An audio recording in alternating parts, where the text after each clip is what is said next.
नमस्ते मित्रों, इतिहास की दुनिया में आपका अभिनंदन। मध्यकालीन भारतीय इतिहास की चर्चा कर रहे हैं और हमारी चर्चा के केंद्र में है सुल्तान अलाउद्दीन खिलजी। अलाउद्दीन खिलजी के सिलसिले में अब तक हम 8 बार मिल चुके हैं और आज अपनी यह 9वीं मुलाकात है। हमने देखा पिछले अंकों में कि 1296 ईस्वी में अपने स्वामी, अपने चाचा और अपने ससुर सुल्तान जलालुद्दीन खिलजी की हत्या करके वह गद्दी पर बैठा था और उसकी इच्छा थी कि वह सारी दुनिया को जीते, दूसरा सिकंदर बने। दिल्ली के कोतवाल अताउल मुल्क ने उसे समझाया कि दुनिया जीतने के लिए जरूरी है कि पहले आप हिंदुस्तान जीतें। हिंदुस्तान जीतने की लालसा में उसने पहले गुजरात जीता, उसके बाद उसका ध्यान राजपूताने की ओर गया। उसने रणथंभौर, चित्तौड़ और जालोर को जीत लिया। अब उसकी नज़र थी दक्षिण भारत की तरफ। वह सुदूर दक्षिण तक जाना चाहता था। मित्रों, अलाउद्दीन खिलजी पहला सुल्तान था जिसने दक्षिण भारत को जीता। ऐसी बात नहीं है कि इसके पहले जो सुल्तान हुए वे दक्षिण भारत के बारे में जानते नहीं थे। निश्चित रूप से उन सुल्तानों को भी दक्षिण के वैभव की पूरी जानकारी थी, लेकिन वे इस स्थिति में नहीं थे कि दक्षिण की ओर बढ़ सकें। अलाउद्दीन खिलजी जब सुल्तान नहीं बना था और जलालुद्दीन खिलजी के अधीन काम कर रहा था, तो उसने देवगिरी का अभियान किया था और यह देवगिरी का अभियान उसके सुल्तान बनने की नींव बना। देवगिरी के अभियान से उसको इतना धन मिला कि उसने अपनी सेना को सुदृढ़ कर लिया, अमीरों को अपने पक्ष में कर लिया और सुल्तान को मार डाला। तो अलाउद्दीन खिलजी के मन में अब यह भावना थी कि वह पूरा दक्षिण रोंद डाले, पूरा दक्षिण जीत ले। गुजरात अभियान के दौरान नुसरत खान ने मलिक काफूर नाम का एक क्लीव, एक हिजड़ा खरीद कर अलाउद्दीन खिलजी को दिया था। मलिक काफूर बहुत ही सुंदर गुलाम था। अलाउद्दीन खिलजी का उससे विशेष अनुराग था। विशेष अनुराग का एक कारण मलिक काफूर का योद्धा होना भी था। तो इस मलिक काफूर को उसने शाही सेनाओं का प्रधान सेनापति बनाकर दक्षिण भेजा। उस समय दक्षिण भारत में 4 राज्य महत्वपूर्ण थे। एक तो विंध्याचल के दक्षिण में बसा हुआ यादवों का राज्य, जिसकी राजधानी थी देवगिरी। आप वर्तमान का महाराष्ट्र समझ सकते हैं उसे। इसके अलावा तेलंगाना था, जहां काकतीय वंश का शासन था। देवगिरी के दक्षिण में और तेलंगाना के दक्षिण पश्चिम में होयसल वंश का शासन था, जिसकी राजधानी थी द्वार समुद्र। और सुदूर दक्षिण में पांड्यों का राज्य था, जिसकी राजधानी थी मथुरा और जिसे मुस्लिम इतिहासकारों ने माबर कहा है और बाद में उसे मालाबार कहा जाने लगा। दक्षिण के विभिन्न राज्यों में यद्यपि संघर्ष हुआ करते थे, फिर भी किसी विदेशी आक्रांता ने शताब्दियों से संचित वहां की संपत्ति को लूटा नहीं था। फरिश्ता कहता है कि दक्षिण में इतनी समृद्धि थी कि आम आदमी सोने के गहने पहना करता था और खास आदमी सोने चांदी के बर्तनों में भोजन किया करता था। तो दक्षिण के राज्यों का वैभव, उनकी आपस में लड़ाई और अपनी सेना की शक्ति पर विश्वास, ये तीन महत्वपूर्ण कारण थे कि अलाउद्दीन ने मलिक काफूर को दक्षिण भेजा। कुछ और भी बातें थी। फौजों को व्यस्त रखना बहुत जरूरी होता है किसी भी शासक के लिए। जब फौज बड़ी होती है तो उस फौज का पालन पोषण भी करना होता है, धन चाहिए होता है। इसके अलावा 1302 ईस्वी के आसपास उसने, अलाउद्दीन खिलजी ने बंगाल और वारंगल का अभियान किया था जो विफल रहा था। तो वह अपने इस कलंक को भी धोना चाहता था। गुजरात का शासक करण बघेल इस समय देवगिरी में था। देवगिरी का शासक रामचंद्र देव था। 1296 ईस्वी में अलाउद्दीन खिलजी ने इस रामचंद्र देव को ही पराजित किया था और इसी को लूटा था। इस समय रामचंद्र देव एक स्वतंत्र शासक की तरह व्यवहार कर रहा था और उसने वार्षिक कर भेजना बंद कर दिया था। तो अलाउद्दीन ने यह बहाना करते हुए कि देवगिरी का राजा नियमित रूप से कर नहीं भेज रहा है, इसलिए उसको पराजित करके उसके राज्य पर कब्जा किया जाना चाहिए। एक और बात का हमें यहां ध्यान रखना पड़ेगा। अलाउद्दीन खिलजी ने दक्षिण भारत में वह गलती नहीं की जो उसने राजपूताना में की थी। राजपूताना में उसने सैनिक दृष्टि से बहुत हानि भुगती। उसे धन भी बहुत अधिक नहीं मिला राजपूताना से और राजपूत उसको अब भी परेशान कर रहे थे।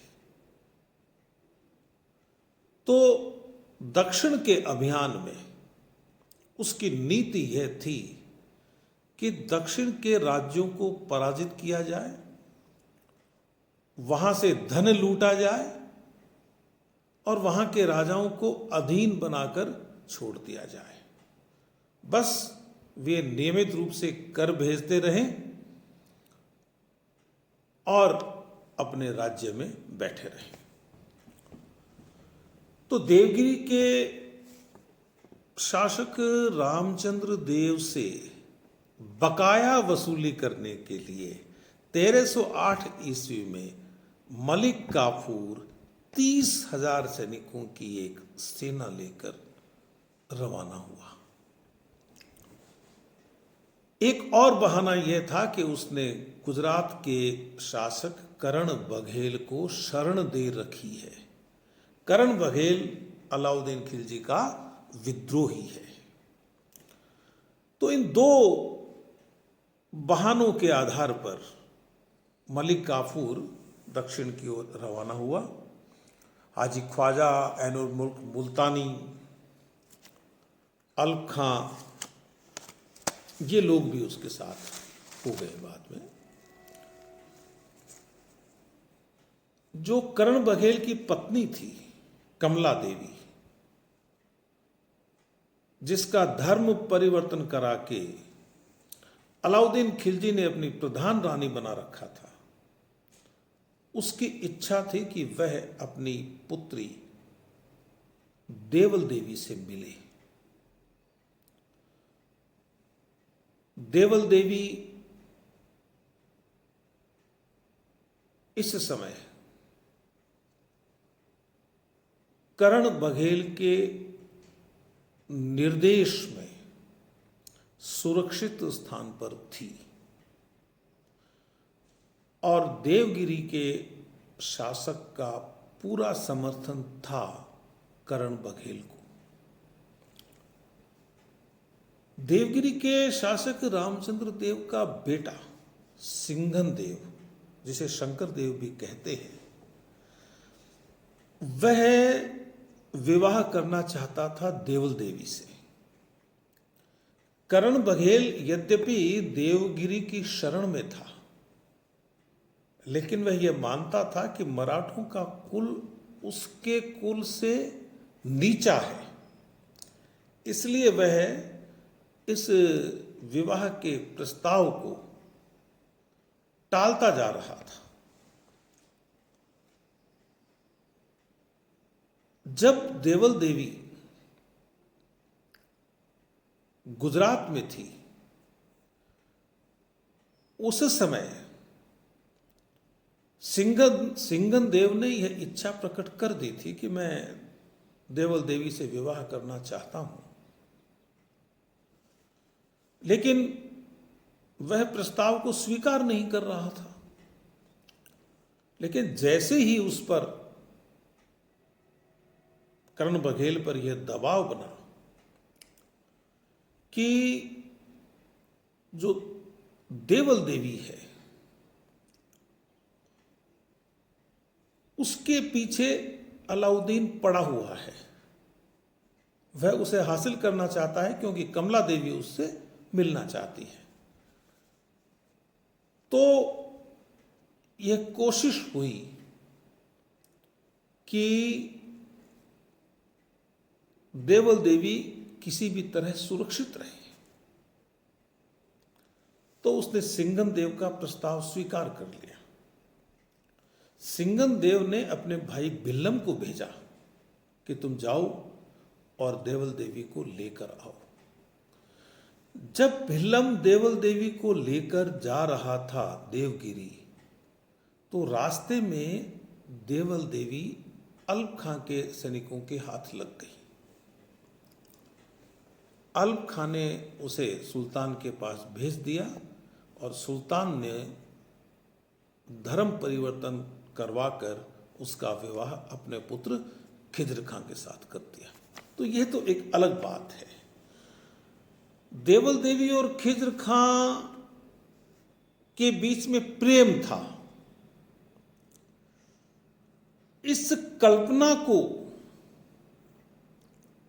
साकार रूप देने के लिए अलाउद्दीन खिलजी के समय अमीर खुसरो ने एक किताब भी लिखी थी। खैर, यह एक अलग विषय है। हमें तो यह देखना है कि मलिक काफूर देवगिरी पहुंच गया। रामचंद्र देव ने किसी तरह अपनी फौज को जोड़ा, इकट्ठा किया और मुकाबला किया, लेकिन वह हार गया। वह अपनी राजधानी को बचा नहीं सका और बदले में उसने खूब धन दिया मलिक काफूर को। मलिक काफूर ने पूरा प्रदेश उजाड़ दिया। रामचंद्र देव ने तो धन दिया ही दिया, आम जनता को भी बुरी तरह लूटा गया और रामचंद्र को यह निर्देश दिया गया कि आपको दिल्ली जाना होगा। अब रामचंद्र देव क्या करता? वह सुल्तान के प्रति अपनी वफादारी प्रकट करने के लिए दिल्ली गया। दिल्ली में वह 6 महीने रहा। इन 6 महीनों में अलाउद्दीन खिलजी ने उसके साथ बहुत अच्छा व्यवहार किया, बड़े आदर से रखा उसको, बड़े प्यार से रखा, उसको राय रायान की उपाधि दी और 6 महीने बाद जब वह देवगिरी आने लगा तो उसे 1 लाख सोने के टंके भी दिए। यानी जिस रामचंद्र देव को पूरी तरह से लूट लिया गया था, उसको उसी की लूट में से एक टुकड़ा लौटा दिया गया। उसको गुजरात में नवसारी नामक स्थान दिया गया जागीर के रूप में। ऐसा क्यों किया अलाउद्दीन खिलजी ने? कायदे से तो मलिक काफूर को मार देना चाहिए था रामचंद्र देव को, क्योंकि जिंदा रहकर तो वह कभी भी अलाउद्दीन के लिए संकट बन सकता था। सेना के लौटने के बाद वह संकट बन सकता था। लेकिन अलाउद्दीन एक कूटनीतिज्ञ भी था। वह जानता था कि यदि मुझे समुद्र तक पहुंचना है दक्षिण में, वारंगल और द्वार समुद्र जीतते हुए यदि उसे मथुरा तक जाना है, माबर तक जाना है, तो देवगिरी से होकर जाना है। यदि मैं देवगिरी के राजा का पद दलन कर दूंगा तो उसके वंशज सक्रिय हो जाएंगे और सेनाएं दक्षिण भारत में निर्बाध रूप से जा नहीं सकेंगी, अपना काम कर नहीं सकेंगी। इसलिए उसने रामचंद्र देव को अपना दोस्त बनाना उचित समझा। रामचंद्र देव के सामने मजबूरी यह थी कि वह अलाउद्दीन से टक्कर ले नहीं सकता था। इसलिए उसने अपनी कूटनीति लगाई। उसने सोचा कि किसी भी तरह से राज्य सुरक्षित होना चाहिए। मेरी जगह यदि वहां कोई तुर्क सरदार बिठा दिया गया तो फिर जो है वह भी हाथ से निकल जाएगा। तो व्यवस्था थी रामचंद्र देव की। रामचंद्र देव ने इस दोस्ती को स्वीकार कर लिया क्योंकि उसके पास विकल्प नहीं था। अलाउद्दीन खिलजी के पास विकल्प थे, लेकिन उसने दोस्ती का विकल्प अपनाया। कारण मैं आपको बता चुका हूं। और वास्तव में रामचंद्र देव उसका बहुत अच्छा दोस्त साबित हुआ। उसने अपने जीते जी कभी अलाउद्दीन खिलजी की आज्ञा का उल्लंघन नहीं किया। हमें ध्यान होना चाहिए कि जब वारंगल का अभियान हुआ, द्वार समुद्र का अभियान हुआ और रामचंद्र देव के राज्य से तुर्क सेना गुजरी, तो उसने उस सेना के लिए बाजार लगवाए, चीजों की दरें कम रखी और अपने सैनिकों से कहा कि आप तुर्क सैनिकों से उलझेंगे नहीं।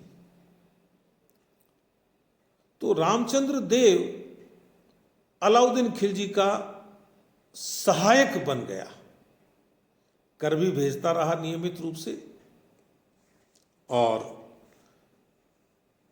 उसका कहना भी मानता रहा। और यह उसने सिद्ध किया, एक बार नहीं, दो बार नहीं, तीन बार नहीं, बार बार सिद्ध किया रामचंद्र देव ने कि वह अलाउद्दीन खिलजी का अधीनस्थ है और हमेशा उसकी मदद करता है।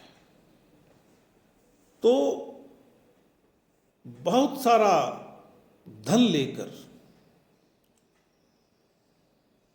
मलिक काफूर दिल्ली आया। उसने धन अलाउद्दीन खिलजी को सौंपा। अलाउद्दीन बहुत प्रसन्न हुआ, लेकिन सेना को कुछ महीनों का विश्राम देने के बाद पुनः दक्षिण भेजे जाने का निर्णय लिया गया और कमान इस बार भी मलिक काफूर को सौंपी गई। लेकिन इस बार उसके साथ आरिज ममालिक सिराजुद्दीन और कुछ दूसरे अमीर भी भेजे गए। इसका कारण यह था कि पिछले अभियान के दौरान मलिक काफूर का व्यवहार अपने सैनिकों के प्रति भी अच्छा नहीं था और उस क्षेत्र की जनता के प्रति भी अच्छा नहीं था जिस क्षेत्र को उसने जीता था। तो अलाउद्दीन खिलजी ने, जैसा कि बर्नी कहता है, कुछ निर्देश दिए मलिक काफूर को कि एक तो तुम अपरिचित देश में जा रहे हो,